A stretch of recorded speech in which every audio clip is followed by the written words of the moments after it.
Hai, selamat datang di Nonton Rekap. Semoga kita semua sehat selalu. Mari kita langsung masuk cerita. Dia seorang ahli bedah yang mata duitan, demi duit dia mau lakukan apapun. Dalam dunia persilatan dia lebih dikenal dengan nama Yongpal, yang artinya tabib berbakat. Lalu mengapa Yongpal begitu matre? Tiada ombak tanpa angin, tiada gosip tanpa penyebab. Dia terkenal gila duit karena butuh dana besar untuk biaya cuci darah adik, serta cicilan rentenir pengobatannya. Hari itu seperti biasa Yongpal dapat panggilan ilegal mengobati grup mafia. Mafia-mafia biasanya gak berobat ke rumah sakit karena takut diinterogasi polisi. Malam itu Yongpal mengobati seorang bos mafia yang terkena luka tembak. Karena sikon darurat, dia langsung operasi on the spot. Polisi melacak keberadaan mereka dan menggerebek tempat persembunyian. Mereka pun main kejar-kejaran. Yongpal kebagian menyetir membawa lari si bos. Tiba di jalan buntu, mereka dikepung. Bos sudah pasrah, namun Yongpal gak menyerah. Dia gak boleh tertangkap begitu saja, resikonya dipecat dan pengobatan adik akan stop karena gak punya duit. Yongpal gembling, dia menyuntikkan obat pada diri mereka masing-masing dan mengajak si bos terjun dari jembatan. Suntikan itu berfungsi untuk mencegah terkena serangan jantung saat melompat dari ketinggian. Mereka pun akhirnya lolos. Bos mafia salut dengan keberanian dan kecerdasannya. Setelah kelar semua, Yongpal balik ke rumah sakit bertugas seperti biasa. Hari itu dia diminta merawat seorang pasien kritis tanpa keluarga. Pasien begitu biasanya ditelantarin pihak rumah sakit hingga meninggal, namun Yongpal gak sampai hati. Dengan bantuan seorang perawat, mereka menjalankan operasi secara diam-diam. Waktu hampir selesai operasi, tiba-tiba Chief Lee, seorang dokter senior di rumah sakit sedang mempersiapkan sebuah operasi tepat di ruangan sebelah.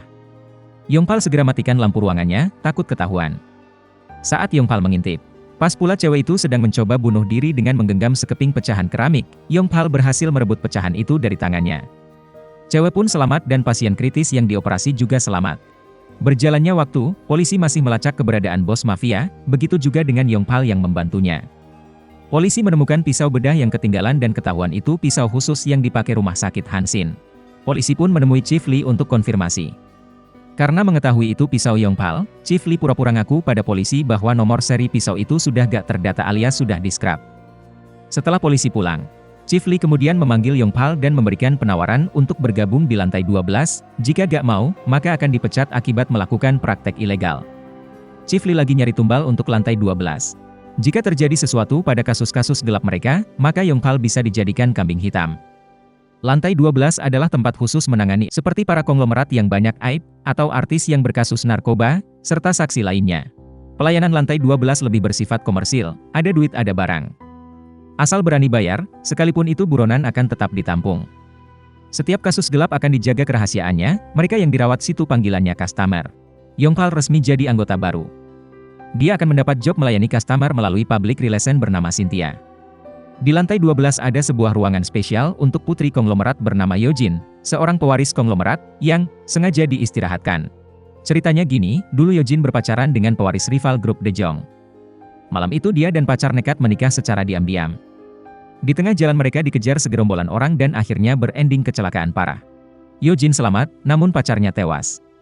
Yojin sangat depresi, dia mengira ayah yang memisahkan mereka. Yojin gak punya niat hidup, sehingga dia bunuh diri di depan ayah. Namun berhasil diselamatkan. Ayah menderita kanker dan mengetahui sisa hidupnya hanya 6 bulan.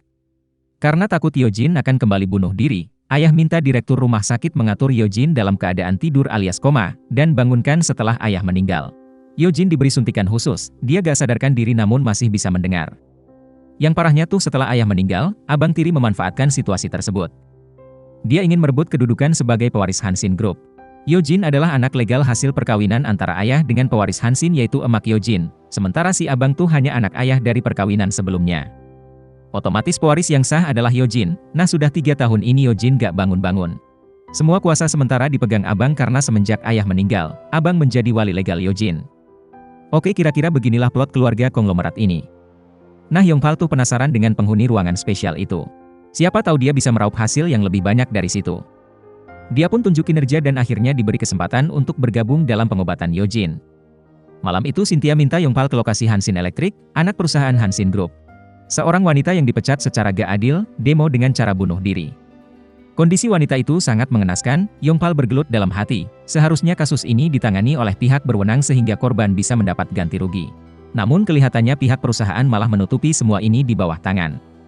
Yongpal sadar hal yang dia lakukan tuh telah melanggar prinsip dirinya sebagai dokter, namun akal sehat mengatakan dia butuh duit untuk biaya berobat adik, apa boleh buat. Dia ikuti saja permainan mereka. Yongpal berusaha sebisa mungkin menyelamatkan wanita itu. Hari itu dia diajak masuk ruangan spesial, di sana Yojin yang sedang bobok cantik, ternyata tak lain adalah cewek yang mau bunuh diri di ruang operasi waktu itu. Yongpal periksa kondisi dan tahu Yojin tuh bukan koma biasa, namun memang sengaja dibuat koma, ada rahasia besar di balik semua ini. Yojin kadang bisa terbangun, ya seperti hari itu pas bangun langsung kerahkan tenaga untuk bunuh diri.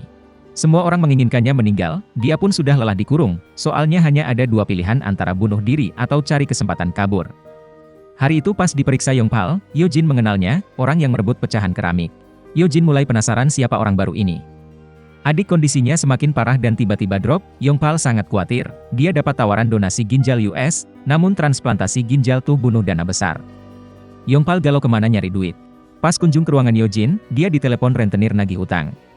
Percakapannya terdengar oleh Yojin, dia terbangun dan menawarkan transferan duit sebanyak $2 juta dari bank Swiss, jika dia berhasil bebas dari rumah sakit. Maka dia akan memberikan password untuk klaim duit itu. Yang penting adik selamat, Yongpal deal sama Yojin. Dia mulai mengurangi dosis suntikan agar Yojin lebih banyak waktu sadar, dia juga membantu Yojin menggerakkan otot tubuh agar tidak kaku. Perlahan-lahan mereka semakin dekat. Para pemegang saham berbagai kubu mulai gak sabaran. Ada kubu yang menginginkan Yojin hidup, ada kubu yang menghendaki dia meninggal. Mereka pun perang strategi untuk memperebutkannya. Abang mulai khawatir, dia berencana lebih cepat mematikan Yojin. Mereka mulai membuat skenario Yojin kumat bunuh diri dan meninggal di meja operasi. Yojin mendengar semua rencana itu, dia mulai takut, dia berharap Yongpal bisa menolongnya. Yongpal mengatur sedemikian rupa agar Yojin bisa tertolong. Dia kerjasama dengan kepala perawat agar menyuntikkan obat yang membuat jantung berhenti sementara, sehingga saat Chief Lee menganggap Yojin sudah meninggal dan pergi. Nah barulah kemudian Yongpal kembali lanjut operasikan Yojin. Hari H pun telah tiba, semua berjalan sesuai prediksi, kepala perawat juga sudah standby, namun di luar dugaan, Yongpal terkena peluru saat ada preman-preman menyelinap merebut Yojin. Dengan sekuat tenaga dia balik mengoperasikan Yojin. Di saat yang bersamaan juga, wanita demo tuh juga sedang kritis. Dia dilarikan perawat secara diam-diam ke ruang operasi sebelah untuk mendapatkan pertolongan Yongpal. By the way, mengapa mesti diam-diam? Apa gak ada dokter lain kah? Wanita demo dianggap aib Hansin Electric sehingga para dokter rumah sakit gak ada yang mau menolongnya. Karena itu perawat hanya bisa mengandalkan Yongpal. Dia masuk ketika Yongpal sedang mengoperasikan Yojin. Yongpal berjanji akan membantu setelah selesai operasi Yojin. Namun siap operasi, jantung Yojin tetap juga gak kunjung berdetak. Yongpal galau, dia takut dan sedih. Takut karena jika Yojin benar-benar meninggal, maka biaya pengobatan adik akan sirna. Dia juga sedih karena sudah berjanji pada Yojin akan menolongnya. Yongpal terlanjur jatuh cintrong padanya. Dengan sekuat tenaga dia melakukan CPR, Yojin gak kunjung sadar. Yongpal sendiri pun jatuh pingsan akibat kehabisan banyak darah. Wanita ruangan sebelah juga meninggal karena keterlambatan penanganan. Saat Yongpal pingsan, Yojin kembali hidup. Kepala perawat dengan cekatan menukar identitas Yojin dan wanita demo, supaya gak ada yang curiga mana jenazah Yojin. Semua ini telah diatur sedemikian rupa oleh penulis naskah. Yongpal pun selamat dioperasi oleh kepala ahli bedah. Saat mereka berdua mulai pulih, Yongpal membawa Yojin ke gereja, mereka rencana mau menetap di sana, gak balik lagi ke rumah sakit. Namun, malam itu Yongpal menolong seorang ibu TKW yang lahiran di sekitar gereja. Karena ibu itu ilegal dan butuh perawatan lanjutan, terpaksa Yongpal kembali ke lantai 12 rumah sakit, satu-satunya tempat yang aman untuk menampung yang ilegal. Saat dia di sana, barulah mengetahui satu persatu orang yang terlibat dalam pengobatan Yojin telah meninggal, mulai dari perawat khusus hingga direktur rumah sakit. Abang juga berencana menghabisi Yongpal. Yojin curiga kok Yongpal gak balik ke gereja, dia mendapat info bahwa Yongpal harus stay di rumah sakit karena adiknya disandera. Yojin memutuskan kembali ke rumah sakit untuk melawan abang. Suatu hari saat Yojin masuk ruangan spesial dulu itu, ternyata itu ruangan khusus yang diset ayah memakai sidik jari Yojin untuk membuka video wasiat dari ayah. Ayah bercerita di video sebenarnya ayah mengetahui pacar Yojin pewaris Daejeong Group tuh hanya mata-mata, dia sengaja mendekati Yojin dan sekongkol dengan abang untuk mendapatkan rahasia-rahasia perusahaan.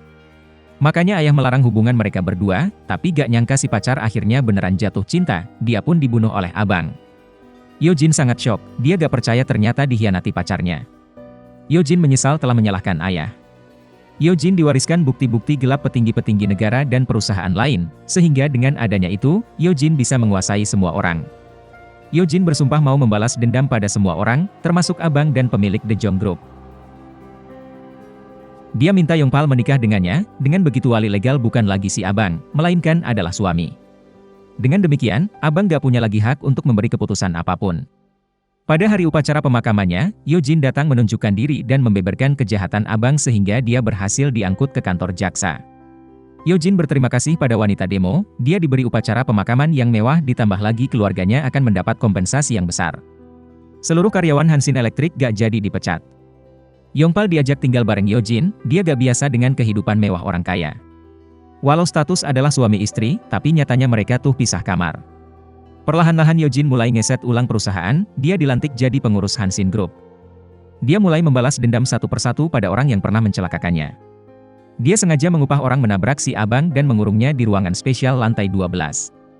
Dia juga perang saham menjatuhkan The Jong Group. Saat lagi seru-seru perang saham, Yojin tahu Yongpal dan kakak ipar sedang diam-diam melarikan abang. Yojin sengaja membocorkan info itu, sehingga pemilik The Jong mengupah orang membunuh abang sebagaimana dulu abang mengupah orang membunuh anaknya. Wow, ini plotnya full balas-membalas. Abang pun meninggal. Yongpal sedih, Yojin berubah jadi kejam gitu. Dia minta Yojin jangan lagi mencelakakan orang lain, dia pun gak bisa lagi hidup bersama dengannya. Mereka pun pisah baik-baik. 6 bulan kemudian Yongpal membuka klinik sendiri dengan bantuan dana dari bos mafia. Dia memberi pengobatan pada orang gak mampu. Adik sudah kembali sehat. Saat semua terasa damai tentram, ternyata setelah kematian abang, ipar gak terima dia mengajak petinggi perusahaan menjatuhkan Yojin. Dia menyuruh pembokat mencampuri racun pada air minum Yojin, dan membuatnya berhalu. Kondisi kesehatan mental Yojin semakin parah ditambah lagi dia mengidap kanker stadium 2. Yojin mulai rindu pada Yongpal. Dia ke klinik menemuinya dan berjanji akan mundur dari jabatan dan hidup bersama Yongpal. Namun, hidup ini gak selalu berjalan sesuai dengan kemauan kita. Hari itu ada staf kantor yang menunjukkan hasil X-ray Yojin pada Yongpal, sehingga dia mengetahui Yojin sedang sakit dan dalam situasi bahaya. Kemudian diam-diam bersama bodyguard menyusup ke rumah. Dia minta penjaga rumah untuk mengamankan Yojin dan meminta bantu polisi mengangkut orang-orang yang ingin mencelakakannya. Mereka pun berhasil menolong Yojin. Dia pun dirawat di rumah sakit setelah itu. 3 tahun yang lalu Yojin pernah menjalani operasi pengangkatan kepala pankreas. Sekarang ini akan dioperasi ulang oleh Yongpal dan dibantu dengan Chief Lee beserta ahli bedah yang dibawakan Cynthia dari US. Yojin akhirnya pun sekali lagi terselamatkan. Happy ending. Jika kamu suka dengan nonton rekap, please subscribe dan tekan lonceng notifikasi. Dukungan kamu sangat berarti buat kita. Terima kasih.